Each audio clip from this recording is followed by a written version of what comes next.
Hello and welcome to Grody and Unprofessional. My name is Justin McMenamy, and my mission is to share both profitable and painful leadership lessons acquired over a 20-year career as a misfit in corporate America. In this episode, I sit down with Brad Stoller, and we discuss everything from building a fast-paced, fast-to-fail purchasing team within a rapidly growing tech company to proper bedtime attire for those instances where you share a hotel room with a coworker.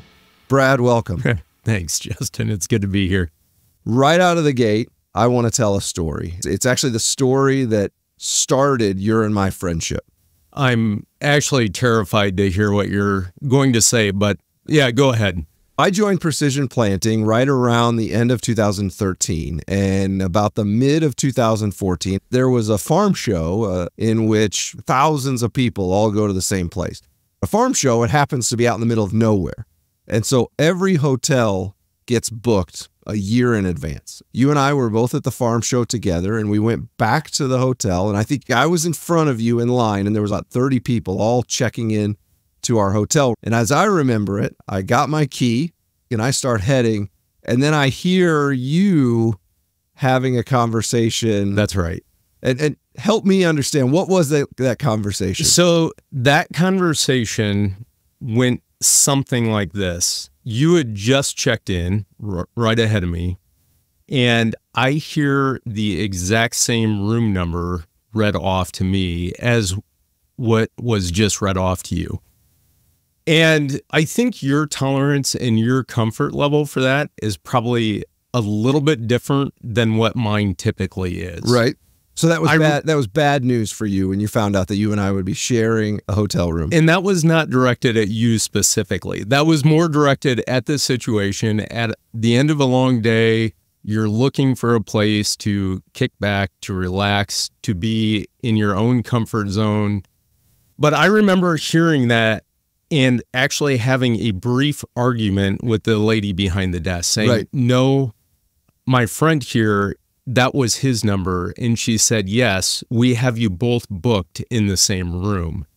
And I thought, something has to be wrong here. Well, it does end up that we end up in the same room. That's right. And I don't remember how I knew that you were very uncomfortable.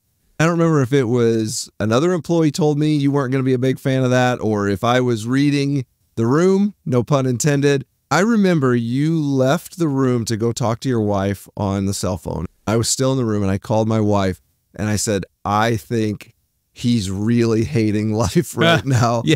And to be honest with you, I just want you to know, as care for you, I wore more clothing to bed that night than I ever have as an adult. I actually still want to thank you for that today. I actually very much appreciate that you did that in respect of me. Likewise, I think I wore more clothing that evening as well. So, in fact, as I do the math, sitting here in this room doing this podcast, I might be wearing less right now than when we were in that hotel room, being gym shorts, a t-shirt, and socks. So I do want to say, though, I think that was the starting point of any relationship that we had.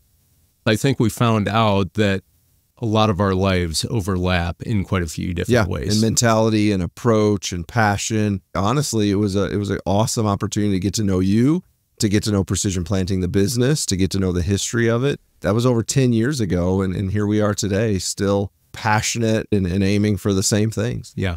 I also want to say, I think I look back, Justin, and there's something that I've learned. I think through that experience, I've actually learned from you. You have never shied away from what may appear as an awkward situation. I'm serious about this. I appreciate you actually have taught me in many ways, embrace the situation. And there's even times to embrace the awkward. There's times to embrace silence. Right. There's time to embrace pauses. It can be powerful if it's used in the right way. Yeah. Well, let's not tell too many of those stories here today. So tell us a little bit about yourself, Brad. Yeah. As you mentioned, Justin, you and I have worked together here the last 10 years at Precision Planting. I've had several different roles there, most recently more on the supply chain side, dealing with our suppliers, also deal with some of our larger customers. Before that, I actually worked in automotive. That was where I started coming out of school. We were a tier 2 supplier to Mitsubishi. I was the account manager for our buyer at Mitsubishi. So spent a lot of time in larger organizations, very structured, a system and a process for absolutely everything. I started at Precision Planting when there were probably 15 employees. Wow. And today there would be over 500. Be over 500 today. Yeah. I think you could say exponential growth over the last number of years. It's been a lot of fun to see what a few guys in a machine shop in the middle of a cornfield could do and what it's actually grown into today. My experience with you has been largely through your responsibility and your stewardship of the purchasing organization. I've worked in the engineering organization. You and I have worked together very closely for years. From your experience in the auto industry and from your experience in the startup environment of Precision Planting, through the scaling environment of Precision Planting, I've learned so much from, and I'm excited to have you share some of those things. One that you and I talk about so much is supplier selection. Yes. There's a lot of mantras out there. There's a lot of metrics out there around how many suppliers, how big of suppliers, what geographic distribution of suppliers. Talk to me about what priorities do you put as you pick one supplier or as you pick a suite of suppliers for a given product? Yeah, I would say that develops and that changes a little bit over the life cycle of an organization. Sure. Coming out of automotive, where everything was very structured and certifications were a really big deal, the size of the supplier was a really big deal. I come to a very small organization where you don't have the leverage. You don't have the name recognition. You don't have the same clout that you necessarily do in a large organization. And so the metrics of some of the things that are important for a large automotive supplier is very different. Yeah. I learned that very early on in my time at Precision Planting, that some of the things that we were looking for were very different. So what would you be looking for? A couple of those things are, one, responsiveness. Yes. First of all, a customer that is excited to work with you. There is an aspect of purchasing, which is also sales. You are selling the supplier on why they should want to work with you. Yes. And also the potential of your company in the future. Yes. And so there is that aspect. And actually, we spent a lot of time on that, selling our suppliers on why they would want to work with us. Yeah. Which is way beyond the spec. It's way beyond the EAU. It's way beyond we pay our bills on time. You're actually casting a vision for the supplier to engage them to want to be part of your mission. That's right. Yeah. That's right. You and I talk a lot about culture as well. And core to that is trust. Yes. That is also true in any relationship. So in a supplier relationship, I would say trust is at the center. We do what we say we are going to do. In both directions. In both directions. Yes. That was foundational in every relationship with every supplier that we've built over the years is a culture of trust. We talk about some of those things like paying our bills on time. That is one thing I never had to worry about is that we would string suppliers out by not paying our bills on time. Yeah. And that makes a job so much easier when you can operate with a common framework, a common level of trust. There are some intangible things that I also learned over time. We aren't looking for a supplier that has the prettiest building. I don't want to pull up in their driveway and be confused and think I accidentally pulled into the Palace of Versailles or some place like that. Yeah. I am fine if it's something directly out of the 1960s and they still have the wood paneling and the curtains on the wall. Yes, orange is great. Orange is great. I'm all for it. The burnt orange is just fine. It's more the people inside and what they are capable of doing. That's right. Now, there is another aspect. There is probably an optimal size for a supplier as well. Yeah. You and I have worked with suppliers that ended up being too small. That's right. That we liked the person, but their ability to scale was not able to follow with the business. That's exactly right. Yeah. Someone that has the same vision, the same understanding, the same framework to think about things as what we did, the ability to grow, the ability to scale is something that's important. There's also an aspect, you want to be a significant enough portion of the person's business that they're excited to pick up the phone to talk to you. Correct. And you do have some influence over the direction that they go. I'm not talking about being a jerk to the supplier. I'm just saying that you can influence in a positive way, and you aren't just a rounding error. We've also gotten ourselves in a situation where the supplier says, we have other bigger customers. Yeah. You're 2% of our business. I'm sorry. We have to focus on our other customers. We'll touch this multiple times throughout the conversation. That mattered categorically through the chip shortage. That's exactly right. In the chip shortage, no matter what business you were in, you favored the profitable and the loyal of your customer base. All the emails, all the phone calls, all the boxes of chocolate that you could get to them didn't matter when there's 20 years of loyalty and 20 years of relationship and profitability in either direction. That's the way the cookie crumbled in those situations. That's exactly right. You and I talk a lot about when is a company too small to be a supplier, when is a company too big to be a supplier. I mean, oftentimes we're looking for that just right scenario. A couple stories come to mind. The first one is another one of you and I at a farm show.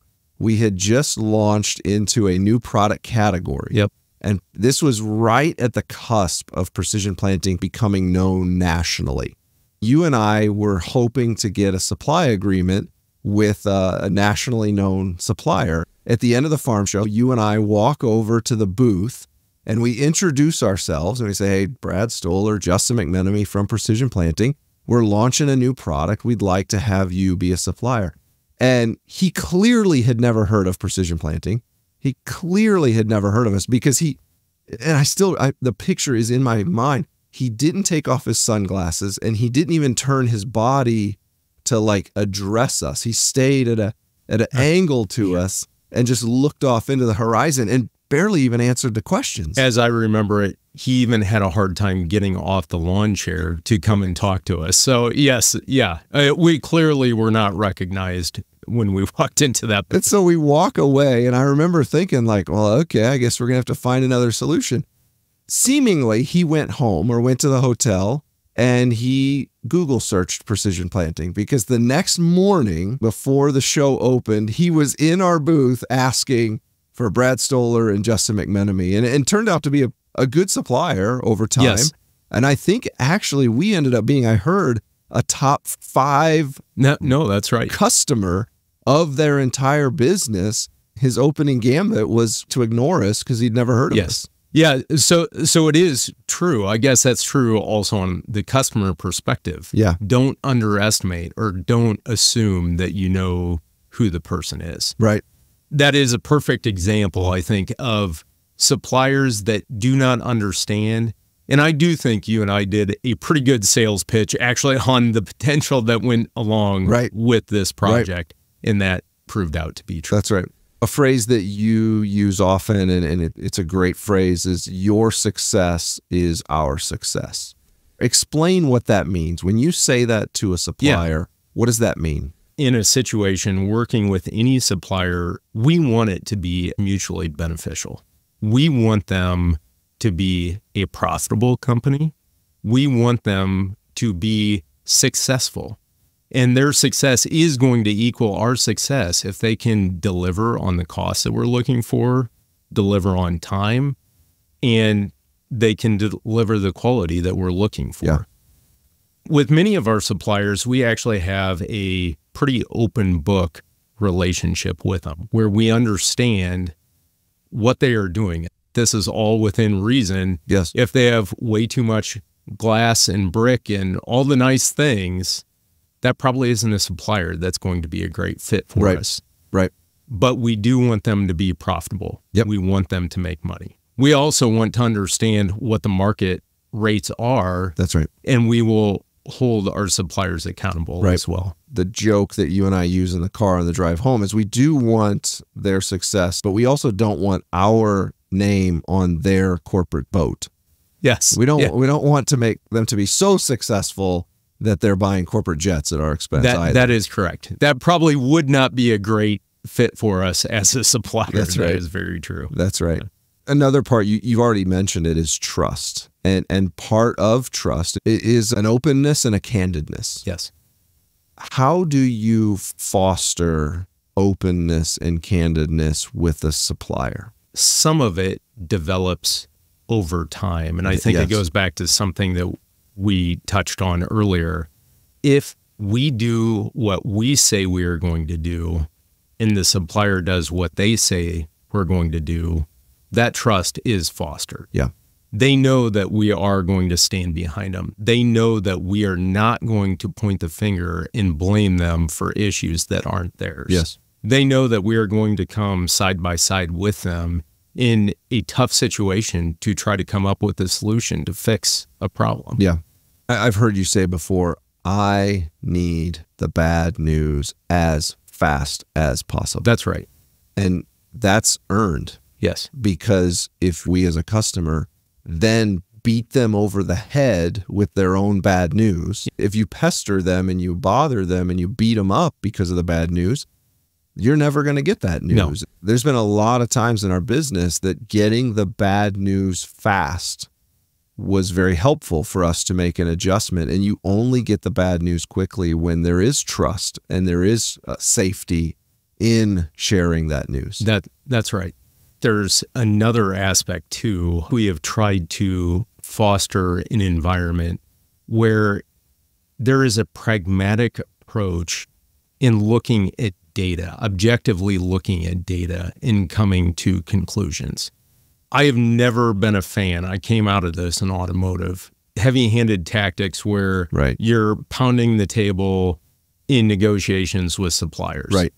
We will come with a much more pragmatic approach, looking at data, understanding what market rates are, understanding the situation for Yes. what it actually is. And I like to think that when two reasonable people come together, they can come to good conclusions. Yeah. We've always tried to take that approach with our suppliers, is facts and data lead, not playing the jerk card, not raising our voice, but being firm when we Yeah. actually need to be firm. Right. Talking about facts and data lead and being firm and trust. I remember one scenario where we went to Boston together. We had a supplier. Yep. It was a critical component in our system, and we had a failure rate that had just, for whatever reason, had gone through the roof. We just decided pretty rapidly, within a week or two, we got to get to the supplier. Yep. We flew to Boston. We went in, and every person on the other side of the table was an account rep or a sales VP or the general manager, and it was very much a postured conversation. They wanted to show us pictures of their factory in China. They wanted to tell us how old their company was. They wanted to certifications. Yes. And I just remember half an hour of the conversation, we just said, guys, here's the deal. There's a problem. Neither you nor I are here to point fingers. We're not here to bloodlet because of what happened. We have to solve the problem. And the faster we can all work together in a trusting way, where we're not going to look to point fingers, we're not looking to get even, get back, get revenge. But candidly, Brad and I are not leaving Boston until we get to work together. That's right. And it was crazy because 4 people in the room from their side got up and walked out, and 5 other people that we had not yet met from the engineering organization, the right people, walked in and sat down. And there was this moment for the sales rep where he was like, oh, if that's what you guys want to do, let's do that. Within an hour or 2 hours that we had created the brainstorming event, which ultimately highlighted the solution. It took time to validate it, but had ultimately validated the solution. We only spent one night in Boston. We were ready to be there for a week. It's cutting through the clutter, the posturing, and getting to the heart of the matter. And that's something that we've always tried to focus on. I also think of this. We do have some warranty agreements in place with many of our suppliers. I've always said those warranty agreements are worth probably the paper that they're written on. Yeah. If you actually have to use a contract or a written agreement in a conversation or in a relationship, you've already lost. Yes. There have been very few times that I've actually used any of our warranty agreements in working through a settlement. Yeah. We had another supplier, actually a very good supplier of ours. We had some failures out in the field, pretty major failures, a pretty high percentage rate. And we did have a warranty agreement in place. I didn't reference it once in our conversation with the owner of the company. Mm-hmm. It was at the end of the conversation, I said, hey, I'd like to talk to you about how we handle the dollars of this situation that we have going on out in the field. And he said, we can see the potential behind this project. We want to grow with you guys. We will work with you. We will cover this warranty expense. Mm-hmm. There was no legal discussion whatsoever. You didn't have to reference a clause in the contract. That is a last resort thing to do. I'm convinced they're worth about the paper that they're written on, and it isn't a good long-term supplier if you do have to reference. That's right. Talk to me a little bit about what does negotiation look like? Yeah. Let's go with quoting a component. How would you go about it in a way that serves a fast-paced organization or a growing organization versus maybe what you experienced in the auto industry? Yeah. In the auto industry, everything is based on a fraction of a cent. We're also in a world where the expectation was 3% cost down per year. Now, I did come from a very interesting vantage point of being both a supplier and also being the account manager. Right. So I know how the game is played on both sides. And I know how you bake in, say, a 3% cost down. I know what it means to extend terms out. I played all of those games. Yeah. And I think the direction that we took with our suppliers, I'd say part of it is we're a much smaller organization, especially at the time. Mm-hmm. We were insistent we would always be looking for someone that was a competitive price. Yeah. We also optimized a supply chain for speed. Yes. So how quickly could they launch a project? How quickly could they build tooling? How quickly would they respond to our requests? How quickly could we sample? And then the other side, I think, that goes without saying is also quality. In fact, there's an age-old axiom in purchasing. You have the quality, you have the price, and you have delivery. Yeah. Pick any two that you want. And it is a little bit tongue-in-cheek, but it's also true. Mm-hmm. Usually you get two of those, and the third one is probably a subset. And one of the strategies that we employed in some instances would have two suppliers make the same product. That's right. One of those suppliers as maybe a quality speed version of the supplier. That's correct. And another one a cost quality version of the supplier. And so there was tactics when you couldn't get 3 out of 3 from a given supplier, you would use multiple suppliers to cover the bases of those 3. That's correct. And I would say on negotiating, your best tactic is competition. Yeah. Having competition to understand what the pricing is, to understand what the strengths are, what the weaknesses are for a supplier. So I want to know, what is your negotiation strategy for buying a car? I would say it depends a little bit on who I'm actually dealing with. Okay. A lot of the cars I've bought in recent years have came from the same place, the same people, and good friend of mine. Okay. So it is a little bit different, the tactic that I used there. Certainly. I found out from my friend that there is a spreadsheet that shows all of the numbers, shows a smiley face or a frowny face on what they can sell the car for. So they just type in an amount and it gives them a smiley face or a frowny face as to whether the business is doing frowning or smiling. I have learned that spreadsheet inside and out, what the company needs to make. It goes back to the conversation that we've had before. I don't want my name on your boat. You don't want the Customer of the Month award. That's exactly right. And so it is understanding truly what they can sell that vehicle for and understanding the numbers. So that is one approach. I've also, many years ago, went to another dealership, and they play the tactics of walking away. I need to go talk to my manager. Yes. I'm probably not the ideal customer in that situation. I am not going to sit by myself in a chair while they do whatever they do. Right. I don't believe that they actually go and talk to the manager in that situation. Correct. I'm going to be up walking around. I'm going to be surfing online to find out what that vehicle goes for. I will be armed with plenty of information, I guess, on the other side of that. So there are two different approaches that I use.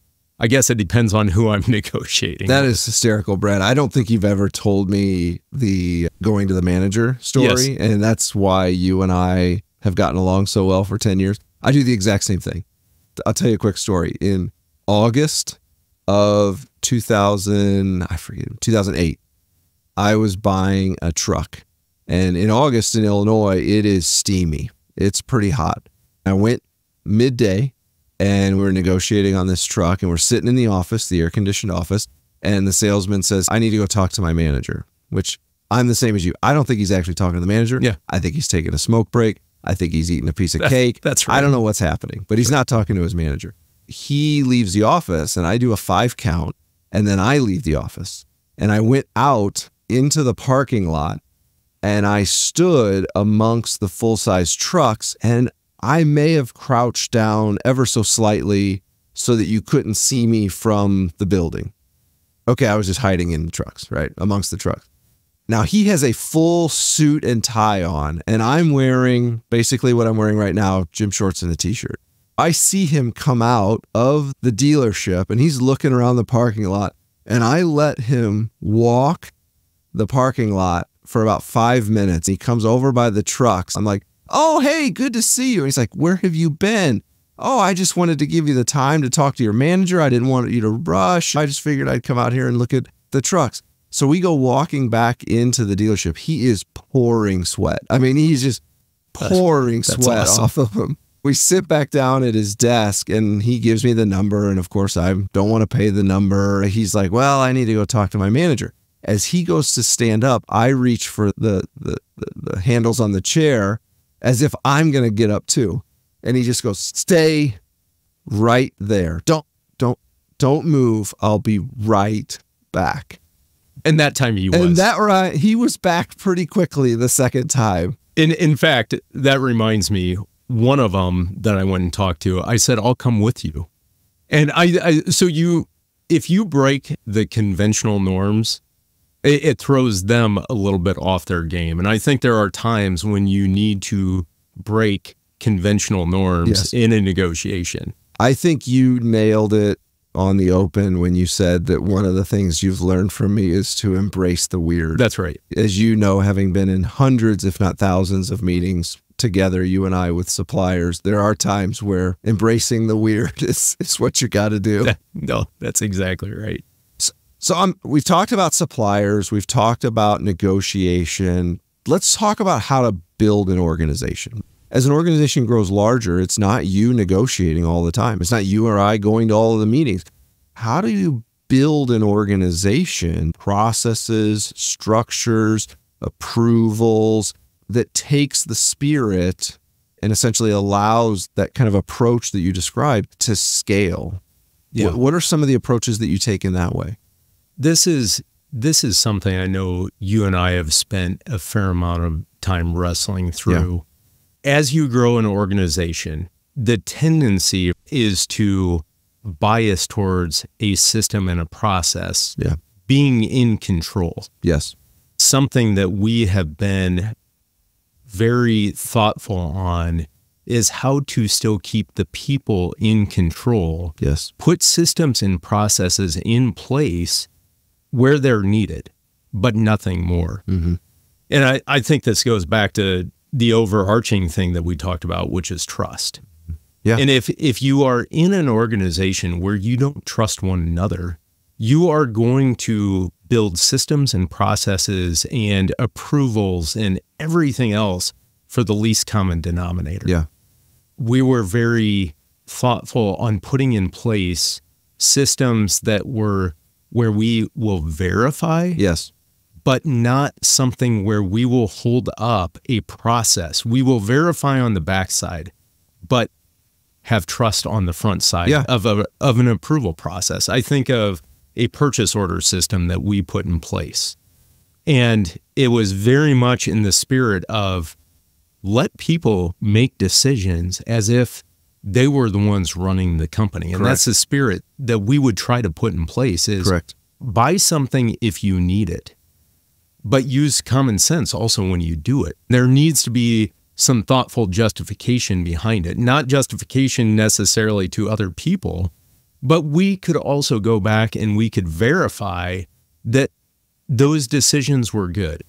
Also, as an organization grows, to resist the temptation to bias towards putting a system or a process in place that actually makes the decisions. That makes the decisions. And that's where you delineated it in how we grew all along, is we wanted to have visibility. We wanted to have metrics. We wanted to have an understanding of the scenario, whether that be what our average purchase price was, what our average fallout was, whatever the metric is in producing a good.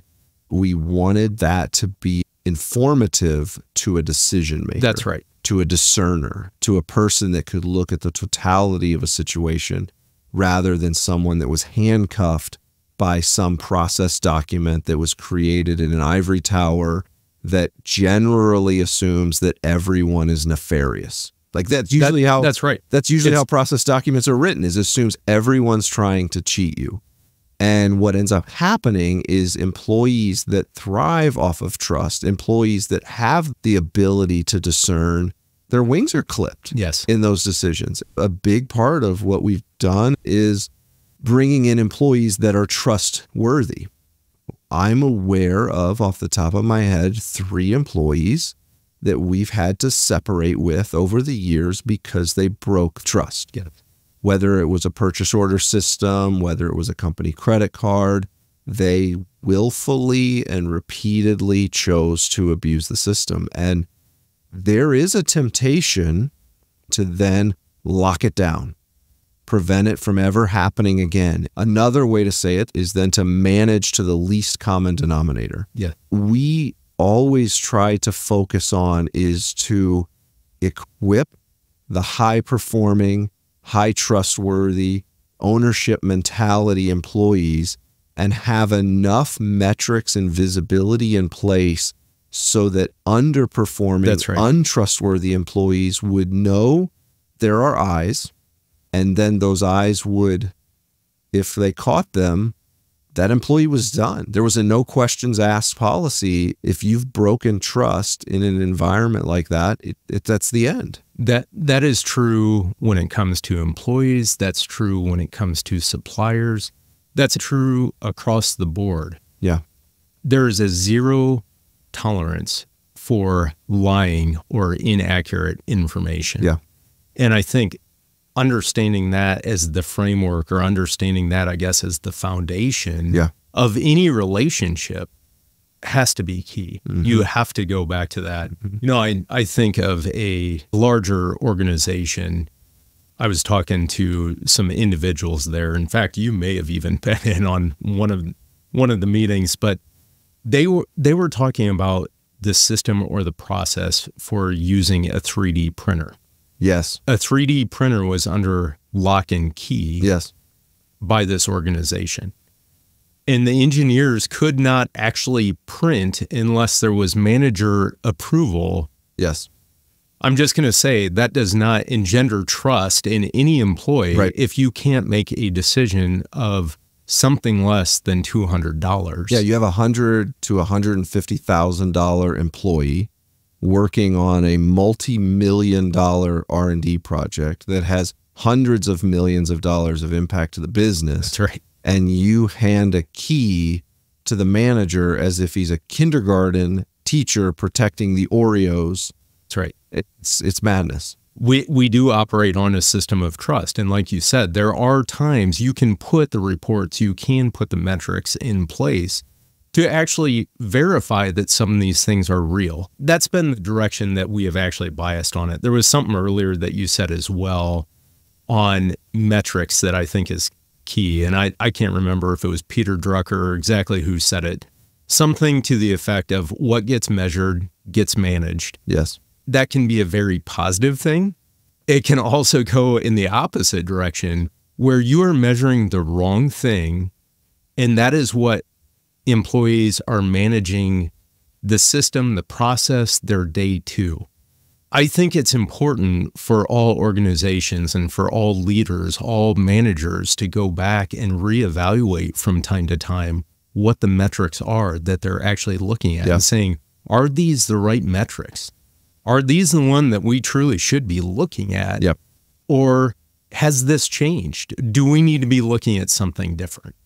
Because employees are smart enough to know that they are going to work towards the game. They are going to play the game. I came across a quote a couple years ago, and it often gets credited to Einstein, but I don't think Einstein was the actual originator of it. The quote is, "Not everything that counts can be counted." Yes. And not everything that can be counted counts. That happens often in metrics is you take that which is easy to count, easy to measure, easy to put a metric around. Employees then tailor their decision-making, they tailor their energy to going that which is counted, but it might not count. That's right.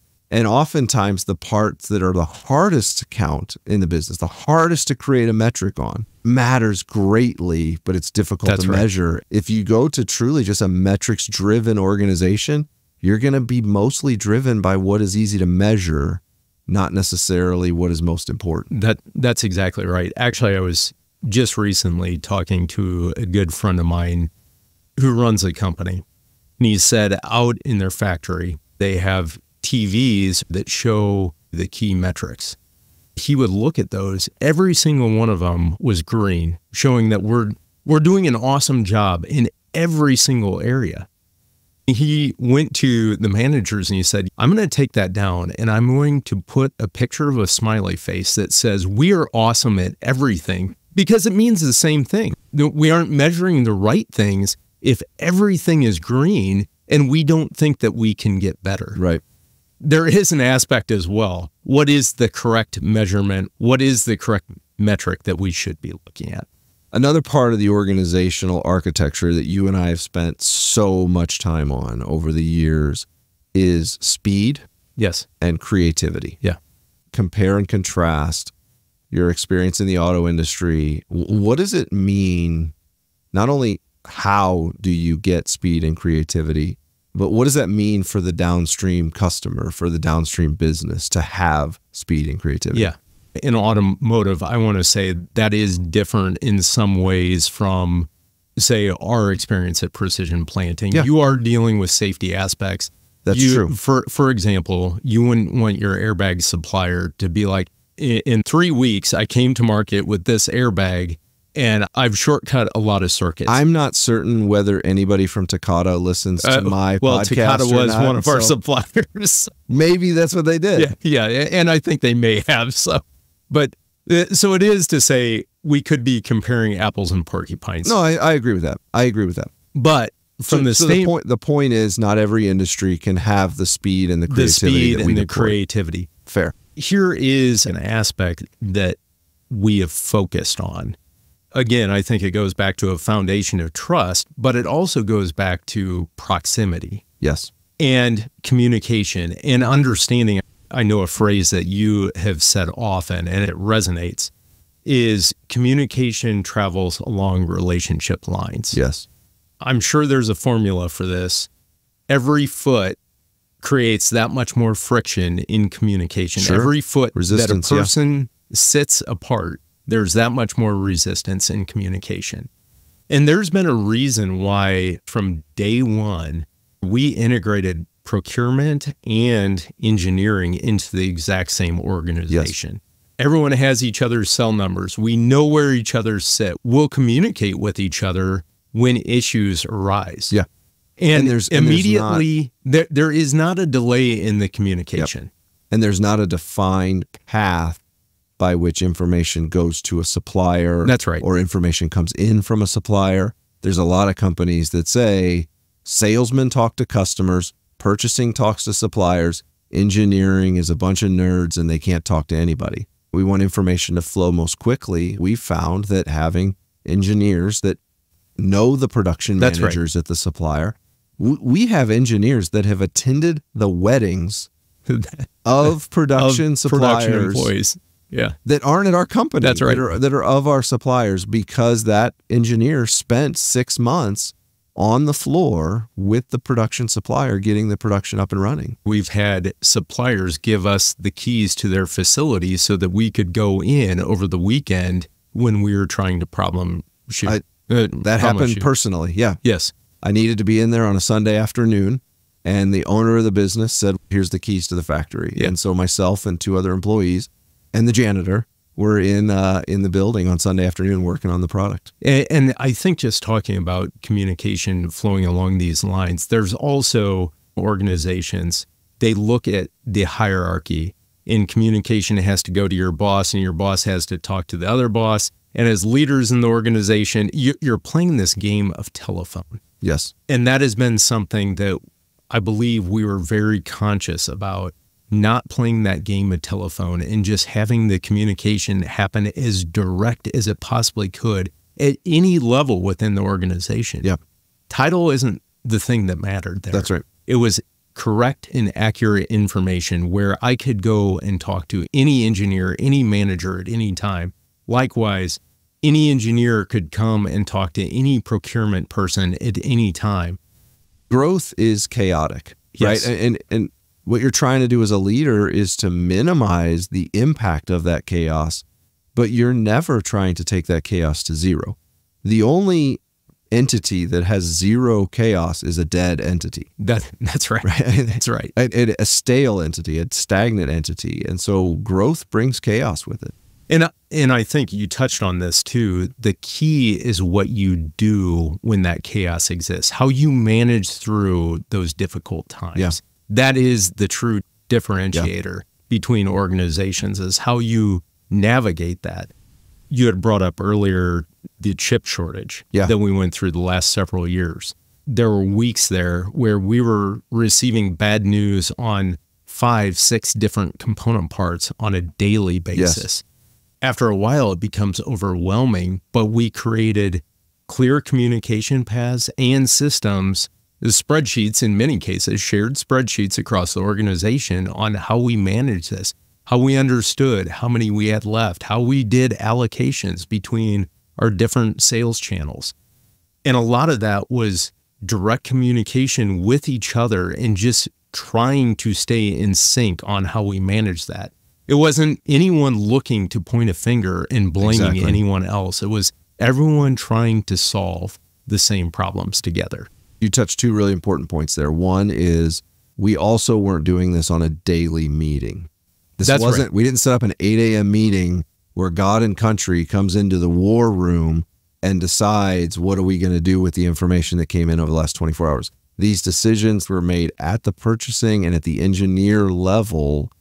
They were empowered, they were entrusted, and they had processes that allowed them to make those decisions. There would be phone calls that would come in, and the purchasing agent would walk 30 seconds after they hung up, would walk 30 feet to the engineer. The design engineer would pull up the family print for the chip, point to 4 of them, and the purchasing agent would walk right back to their phone, and within 5 minutes was trying to buy approved, air quotes approved, because the approval was a verbal approval, to buy that next chip. And I can't tell you how many times that actually happened on the person's cell phone, the buyer and the engineer's cell phone on speakerphone at the desk. Exactly. That was the most common thing that we would see. And you as the head of purchasing were not involved in the conversation. That's right. And myself as the head of engineering was not involved in the conversation because of the empowerment and the entrusting in the employees. The other piece that you touched on, and it's so critical, is we can have all these great thoughts about processes don't dictate things, and relationships are good, and proximity is good. What matters most is what happens when something goes poorly. Yes. What happens when someone that was entrusted missed something? Yes. Or they missed a spec on the family print, or they missed an email, or they fat-fingered this, that, or the other. If you run an organization that believes that it needs to allocate blame before it moves on, it doesn't matter what friendships you have. It doesn't matter what trust you have. If these metrics become weaponized, if empowerment becomes a tool of punishment for those that make mistakes, everything else just crumbles underneath it. You and I were in a conversation with a very large organization at one point, and there's a direct quote that you and I will never forget. This person said, "My job is to find someone to blame." That's because right. something had gone poorly. That's right. And that person drove to our facility, and he disclosed he wasn't leaving until he had found someone to blame. And as I remember that actual situation, there was no one to blame but themselves. And that's why we said, we're glad you're here, because you're the one to blame. If you're here to find someone to blame. I do remember us turning it into a much more philosophical discussion about organizations and finding people to blame. That's right. Yes. The other part, if we keep on down this line, once the problem is identified, what is the action that happens? Yes. Not just don't allocate blame, not just raise your hand and say it's not working, but no matter who you are and where you are, you're part of the brainstorming exercise to evolve, to advance, to maneuver, to get us out of that problem. This goes back to organizational trust. There were times during the chip shortage, it was an opportunity for the entire organization to start pointing fingers at supply chain, saying, what are you doing? You're dropping the ball in all of these areas. The part that I so much appreciated is our leadership coming together and saying, we're going through a rough patch, and everyone coming to the table with assumed trust that everyone was doing the best job possible. It just seemed like everything was going wrong.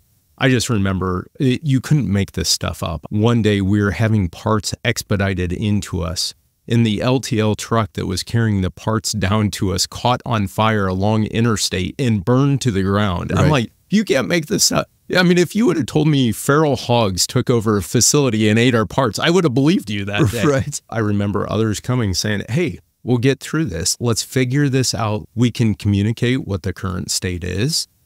Let's help the organization see that we're going through a hard time, but we're going to be okay. Yeah. Here's how we're going to navigate that. That's the part that I so appreciate.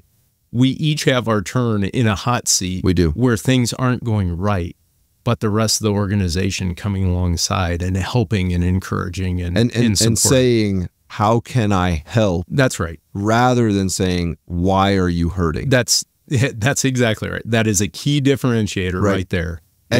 Is the helping aspect. And you expanded the scope there. I wasn't thinking along those lines. Now you're not just talking about the interaction between engineering and purchasing. You just pulled in sales. That's right. You pulled in operations. You pulled in support. You pulled in finance. How many blanket approvals did we need? Because we were buying chips from companies that we did everything we could to have them be reputable companies, but these were companies we hadn't interacted with. And it was the entire business that really had to adapt for that environment. It would be easy in the wrong kind of organization for everybody to say, well, I'm not adjusting because I didn't mess it up. Purchasing messed it up. Why do I have to adjust how I sell? Why do I have to adjust how I build? That's right. Why do I need to work second shift because the chips aren't here? Where's purchasing? And again, it's that the phrase that we use so often is keep the guns pointed down range. Yes. Rather than in this time of trial, everybody points at each other and says, well, I got to do something new because you didn't do your job. Man, that just erodes speed. It erodes trust. It erodes communication. It becomes this pervasive, I have the hardest job, and the guy who has the easiest job didn't even do his job. Yes. Therefore, how can I help? The history books are full of companies where the internal fighting is what brought them down. That's right. And so I think that phrase that you repeated over and over again, let's keep the guns pointed downfield. Yeah. And coming alongside each other in these situations. And there is an important aspect of this, being able to communicate and tell the story of what actually is going on, the actual state that things are in. Yes. Hopefully teaching and training the organization to be mature people, to be able to also explain that to our customers, to explain where things are. Not making excuses, right, but just explaining the reality of where the situation is. Because the part, we didn't spend a lot of time on it, but the part that you just highlighted there is absolutely true. With all of the same relational and behavioral ways that we aim to treat our supplier, we aim to do the exact same with our customer. That's right. As we were going into the chip shortage, we elected to be the first to deliver bad news to our customer. Yes. Because we expect that from our supplier. We want to then deliver that to our customers. There's several cases where our dealers even communicated this to us. Some other companies that they worked with, they said, hey, we're not hearing this same thing. We're still able to place early orders. on in the chip shortage. Early on in the chip shortage. We're still able to place orders. Well, those orders didn't get delivered in 1 year, in some cases even in 2 years. That's right. I remember you stating this as a goal for our organization. We want to be the last man standing and the first one back up. Right. That leadership and that direction gave an entire organization the marching orders of the things that we have to do for our area of the organization for that to be true. Yeah. We could take some, I would say, somewhat vague or nebulous concept of last man standing, first one back up. That's right. And we could implement that for our area of the organization. One last question, Brad, as we wrap here. Who are some authors that have been influential in how you lead and how you think about leadership? One, Jocko Willink wrote a number of books. Extreme Ownership is one of them. Just taking ownership for the things that you do, the things that you focus on, not making excuses. Many of the things that we've been talking about here. Simon Sinek is another one that comes to mind. Understanding our why behind what we do. Those are two on the leadership side of things that have been very influential. When it comes to psychology, there's a book called Influence, and I cannot Cialdini, I believe, is maybe who wrote that one, but explains some of the psychology behind how we think, how we act. I found actually some of those books much more influential even in negotiations or how you deal with suppliers or the relationships and understanding what is important. Danny Kahneman is definitely one of those that thinking fast and slow, how our minds actually work, that would definitely be in that line. There's another one too, which is Crucial Conversations. Just the importance behind our conversations, how we clarify where we want to go, how we communicate where our heart is and what's important to us. I would say those are a few. There's probably many more, but those are a few of the authors and a few of the books. I know you to be someone who listens to a lot of books, reads a lot of books, so I've always trusted you for my next book recommendations. Likewise.